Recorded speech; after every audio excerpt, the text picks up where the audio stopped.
guys sound check? No, not yet. We're going on it. Margaret sound checked yet? Yo, you sound checked yet? No, not looking forward to it. Terrified. Half my shit is broken.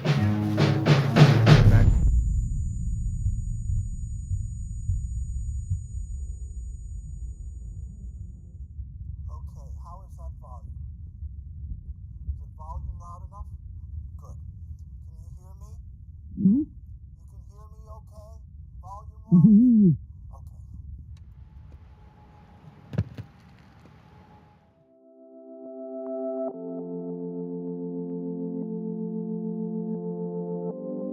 This is the quietest room on Earth. Located at Microsoft's headquarters in Redmond, Washington, the anechoic chamber is so quiet that background noise is measured in negative decibels, and mere minutes inside have been known to induce panic, disorientation, and even auditory hallucinations. Blood, bone, breath. The only sound you'll hear in the chamber, and others like it, is you. But despite its sheer deprivation, there is one thing that an anechoic chamber cannot be adequately likened to.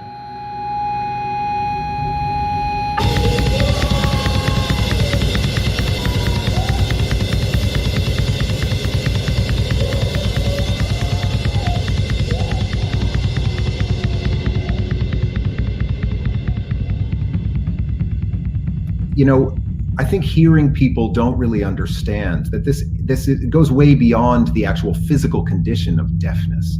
It's a distinct culture. And in that, and under the umbrella of deaf culture, there's many subcultures. But deaf culture with a capital D is a very real thing. And that's the first huge learning curve. We are very hearing centric. We're very able-bodied thinkers. We think of ASL as an interpretation of English. It is not. American Sign Language is a different language. It has nothing to do with English. That was Sound of Metal director Darius Marder, whose 2019 feature debut sought to explore a slice of that culture on film, and as authentically as possible illustrate a young man's transition into it through immersive filmmaking, disciplined performances, and a rare measure of human awareness. The concept for Sound of Metal was born a decade and a half ago in conversations between Marder and fellow screenwriter Derek Cianfrance, a former metal drummer who left his band after signs of tinnitus started to set in. At the time, Cianfrance was already half done developing his experience into his own film, called Metalhead, featuring members from the band Jucifer, a nomadic metal duo known for living and touring full-time out of an RV. But when the project was abandoned, Marder adopted the premise and raised it into Sound of Metal and the story of Ruben Stone, a fictional drummer in a metal duo of his own who rapidly becomes deaf. That's what? In the left ear, you came in at 24%. Okay. That is not good. Yeah, I see that. So what can we do about it? How do I get it back? But for Marder and his team, capturing that experience on film was a tremendous challenge, one less of sight than of sound. And that's where sound designer Nicolas Becker comes in. Bonjour, mon nom est Nicolas Becker, je suis bruiteur de formation et je me suis mis aussi à faire du sound design, aussi un travail de composition, un travail de captation de field recording. On their first meeting, Becker and Marder actually visited an anechoic chamber in Paris. They used it as a starting point to discuss the internal sensation of external silence and set to work creating as authentic a soundscape as possible. My first idea was to go to something very naturalistic. So the idea is that we try to actually understand physically from the people who had this experience, what was the inner feeling, like the body feeling of it.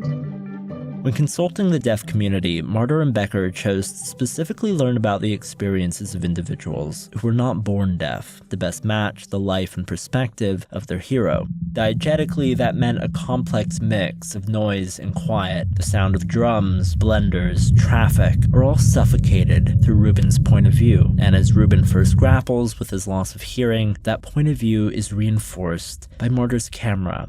When Ruben fills a shot, his auditory perspective takes over, and words to a hearing audience are drowned out. But when the camera takes a step back to a spectator's distance, like passers-by, we can hear again. He's having trouble even communicating with me.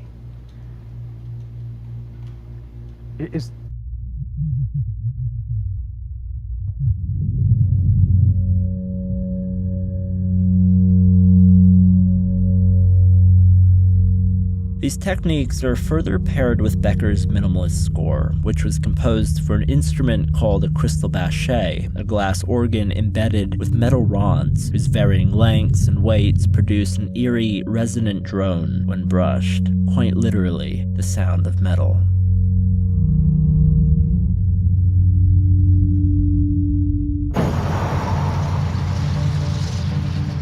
Of course, any emphasis on authenticity in a film also places enormous pressure on the performer. Riz Ahmed, who plays Ruben, was tasked with learning American Sign Language and drumming in the months leading up to filming. Marder made it clear that he was going to provide Ahmed with no safety nets. When filming the raucous concert scenes shot in front of live audiences, Marder's philosophy was simple. I said, look, if you suck, you suck.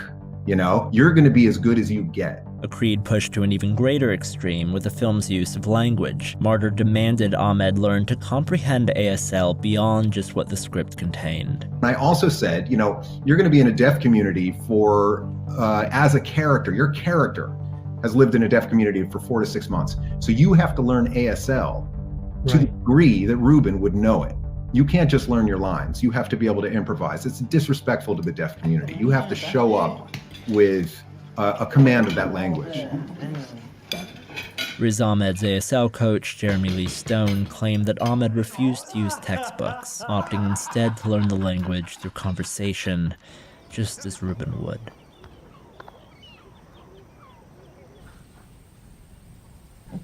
The first day you were here, you reminded me of an owl.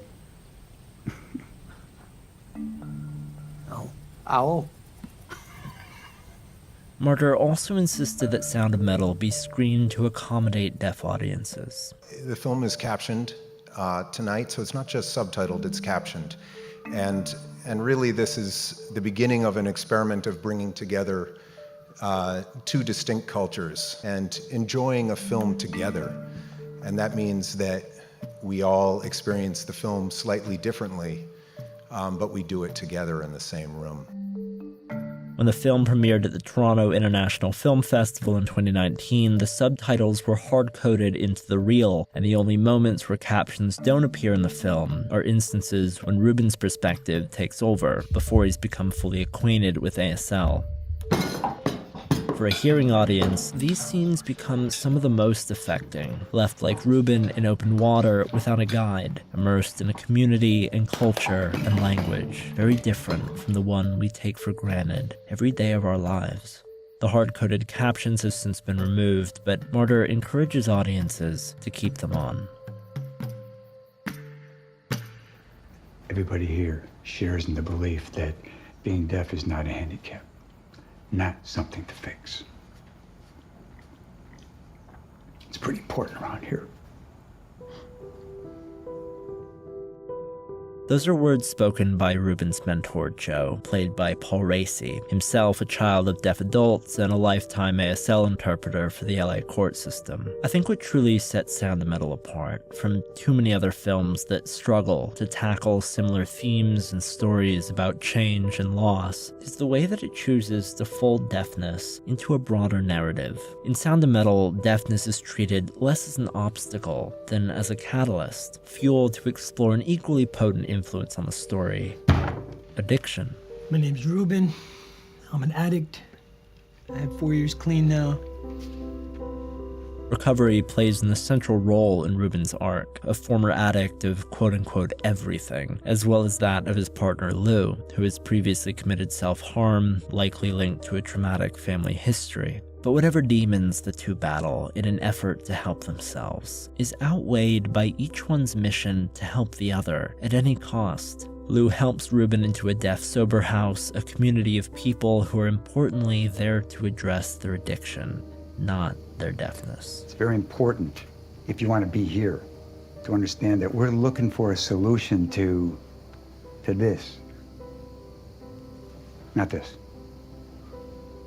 And as Ruben's journey develops within and without that community, he begins to come to terms with what he has and hasn't got, to cut ties with the path he long imagined for himself, and finds peace and beauty and quiet, culminating in a scene where dialogue plays second fiddle to nonverbal communication, where emotion is universal, where one journey can end, and a new one can be anything that we choose to imagine.